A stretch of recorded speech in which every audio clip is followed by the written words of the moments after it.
Eu sempre gostei muito de estudar. E eu ficava muito frustrada porque eu nunca alcancei os meus colegas. Eu nunca conseguia ter o mesmo desempenho que eles. O esforço cognitivo era o mesmo, ou até maior, porque eu estudava mais que eles, mas eu não conseguia. Eu lembro de um dia, de uma fase que eu fiquei muito, muito triste, assim.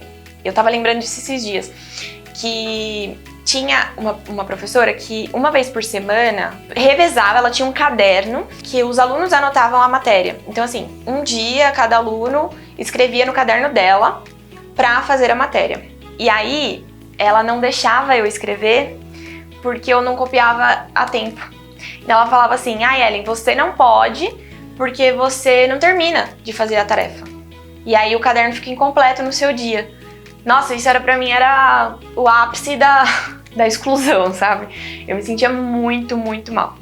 E aí eu falava, não, mas eu vou terminar, eu juro que eu vou terminar. Não, mas não dá, você nunca consegue. E aí eu lembro que tinha uma menina que era toda a melhor da sala e ela conseguia, então a professora deixava eu começar, mas quando tava acabando a aula, ela olhava pra mim e passava pra menina porque ela falava que eu não ia conseguir. E realmente eu não ia conseguir, mas hoje eu entendo o porquê eu não ia conseguir.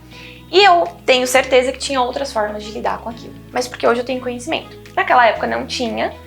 E eu não me lembro de ter crianças ao meu redor com um diagnóstico de TDAH.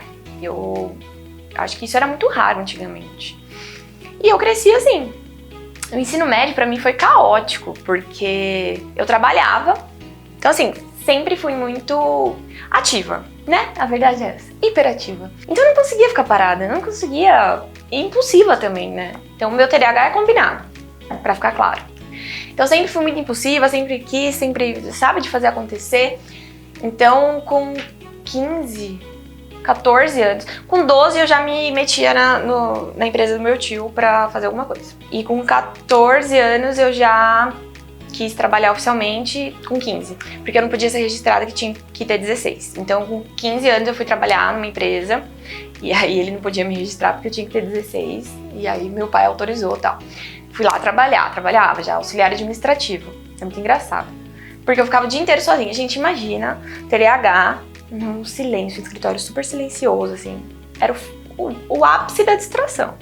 Às vezes ele chegava e tava meio que cochilando, real oficial. Mas enfim, trabalhava.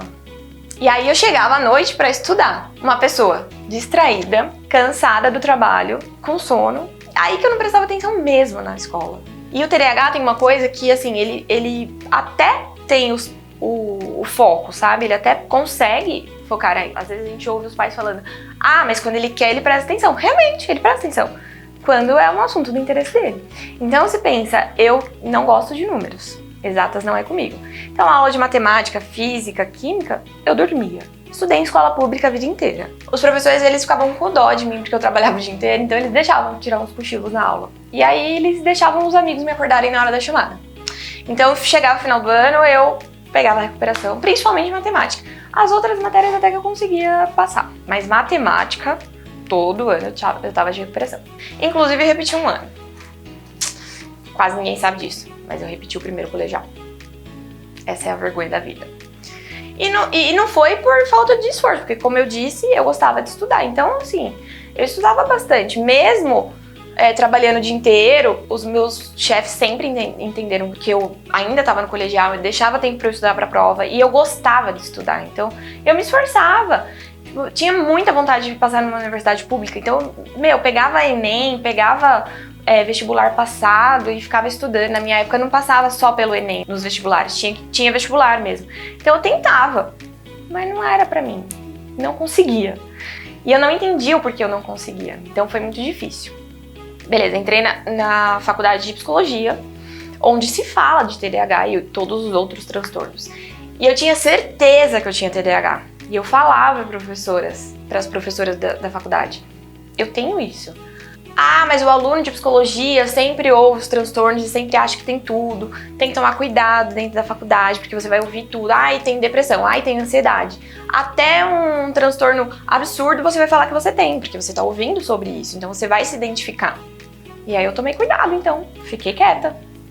Talvez não tenha. E deixei passar. Terminei a graduação. e não falei mais nada sobre. Aí entrei na pós-graduação de psicopedagogia e no primeiro semestre eu conheci a professora Patrícia Botelho e ela me levou para o laboratório e dentro do laboratório de neurociências, ela junto com a Amanda falaram, você tem TDAH, vai atrás de ajuda. E foi aí que eu descobri o TDAH, eu fiz uma avaliação, o psiquiatra falou, não tem dúvida, você pontua tudo, tanto para desatenção quanto para hiperatividade, seu TDAH é combinado. E aí a minha vida mudou. Eu fui descobrir, não foi logo no começo da psicopedagogia, tá? Eu tava no final já do mestrado, eu fiz o mestrado junto com a psicopedagogia. Então assim, eu fiz psicopedagogia, eu fiz graduação, eu fiz praticamente o mestrado inteiro, sem o diagnóstico, eu consegui. Então eu desenvolvi estratégias de estudo, eu consegui estudar e desenvolver as estratégias para chegar onde eu cheguei. Foi muito difícil, o meu esforço foi muito maior do que o dos meus colegas, mas mudou a minha vida saber do diagnóstico. De olhar para trás e entender que aquela menina que não conseguia completar a matéria no caderno, não foi porque não quis, não foi porque era preguiçosa, e não foi porque a professora olhava para mim e falava, é desatenta porque quer, fica olhando passarinho e não termina a matéria no caderno. Não, foi porque eu tinha um problema e que não foi visto com atenção. Então é muito complicado isso e a gente tem que entender que TDAH não é legal, TDAH não é moda e não é todo mundo tem TDAH. Não, algumas pessoas têm TDAH e tem que ser visto com muita atenção. Por isso que hoje eu trabalho com avaliação neuropsicológica e tomo muito cuidado para dar um diagnóstico de TDAH, seja um diagnóstico correto ou não dar o diagnóstico, porque muitos pais chegam aqui e falam, a criança tem TDAH. Então eu tomo muito cuidado para fechar um diagnóstico, eu faço uma avaliação muito completa, muitas vezes uma avaliação multidisciplinar, eu consulto outros profissionais e eu fecho um diagnóstico quando eu tenho muita certeza que a gente vai mudar o futuro dessa criança, transformar essa criança, para que ela não sofra o que eu sofri durante toda a vida e que ela consiga desenvolver estratégias, consiga ter um olhar carinhoso, consiga ter um olhar cuidadoso para ela.